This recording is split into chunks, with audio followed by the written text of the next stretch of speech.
Bom, pessoal, vamos então agora começar a ver mais um tema muito importante para o direito constitucional. Como eu já falei, meu nome é Rodrigo Duarte, eu sou advogado da União. E qual é a importância da separação de poderes? Veremos então o seu histórico e como é que isso se correlaciona com a sua atual conformação no Brasil.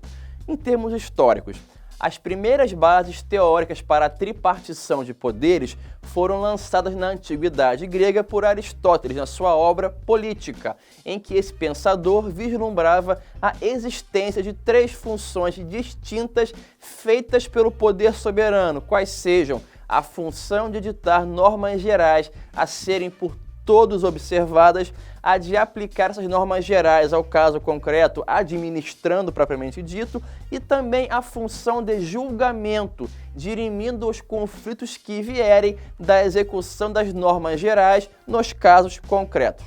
Acontece que Aristóteles, em decorrência do momento histórico de sua teorização, descrevia a concentração do exercício de tais funções na figura de uma única pessoa, o soberano, que detinha um poder incontrastável de mando, uma vez que era ele quem editava o ato geral, aplicava esse ato ao caso concreto e, unilateralmente, também resolvia os litígios eventualmente decorrentes da aplicação da lei. A célebre frase de Luís XIV reflete tal descrição, letasse moi, ou seja, o Estado sou eu, o soberano. Dessa forma, Aristóteles contribuiu no sentido de identificar o exercício de três funções estatais diferentes, apesar de feitas por um único órgão. Outro importante autor que, vamos dizer assim, aprimorou o tema foi Montesquieu. O grande avanço por Montesquieu não foi a identificação dessas três funções estatais.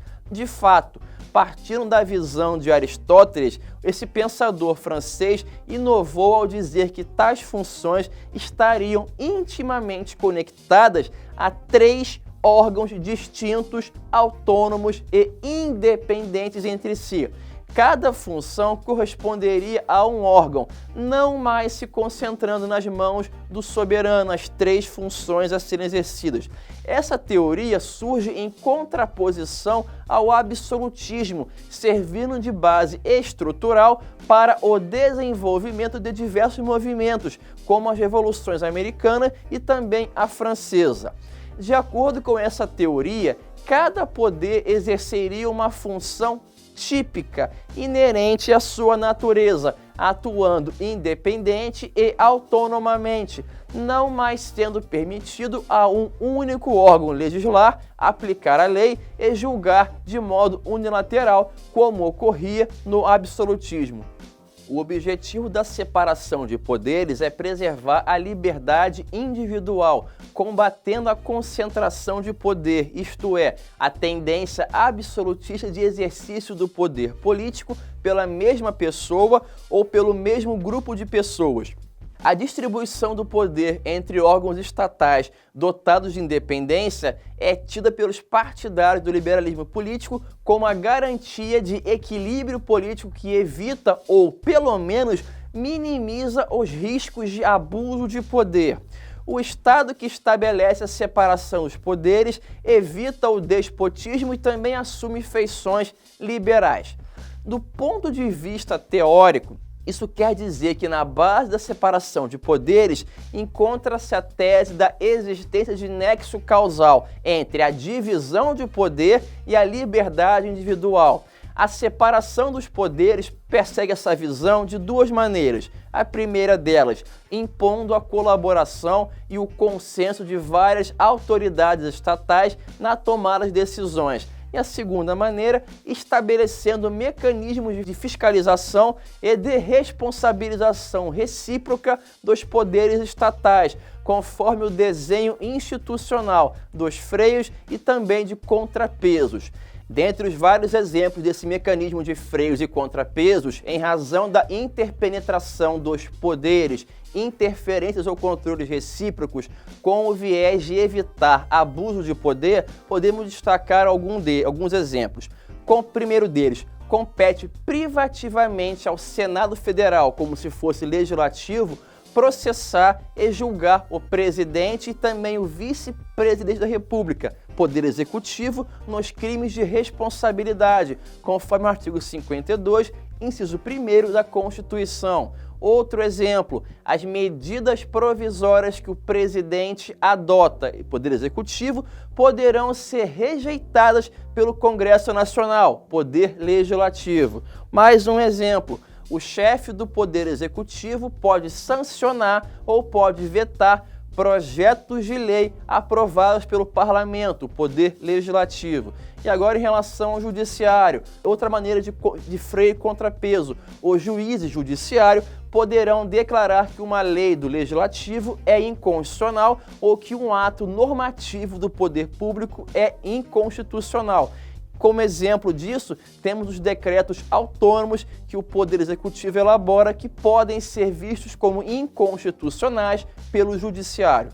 Vamos ver agora então as chamadas funções típicas e também as funções atípicas dos poderes. Por conta de realidades sociais e históricas, passou-se a permitir uma maior interpenetração entre os poderes, atenuando a teoria que pregava a separação pura e total deles.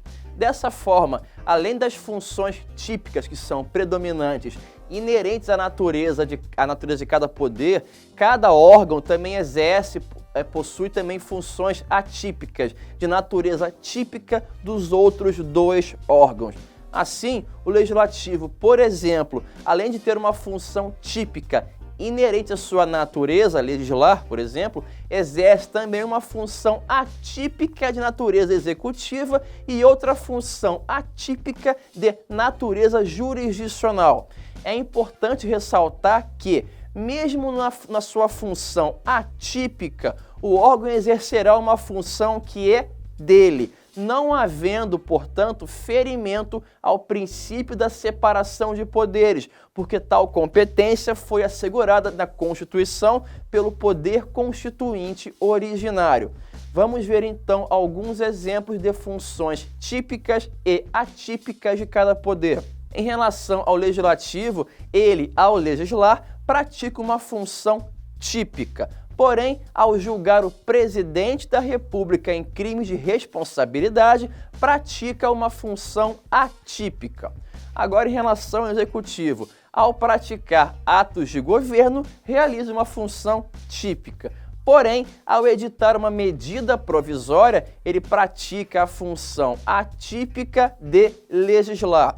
E agora, sobre o Judiciário, ele, ao julgar uma demanda, perpetra uma função típica. Porém, quando um tribunal elabora um regimento interno ou concede férias aos juízes que o compõem, pratica funções atípicas.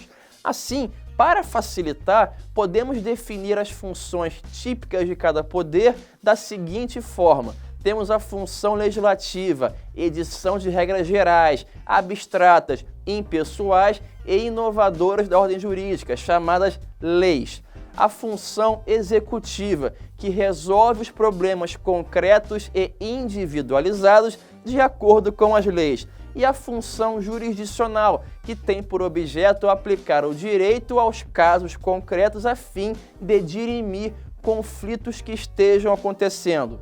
É importante destacar que o nome tripartição de poder ele possui uma atecnia, já que o poder é uno, indivisível e indelegável. O poder não se triparte, já que o poder é um só. Ele manifesta-se por meio de órgãos que exercem funções. Para facilitar ainda mais para você, o poder ele é uno, indivisível, indelegável, sendo um atributo do Estado que emana do povo. A função do poder é o modo particular e caracterizado de o Estado manifestar a sua vontade. Além disso, em relação aos órgãos, são os instrumentos de que se vale o Estado para exercitar suas funções que estão previstas na Constituição.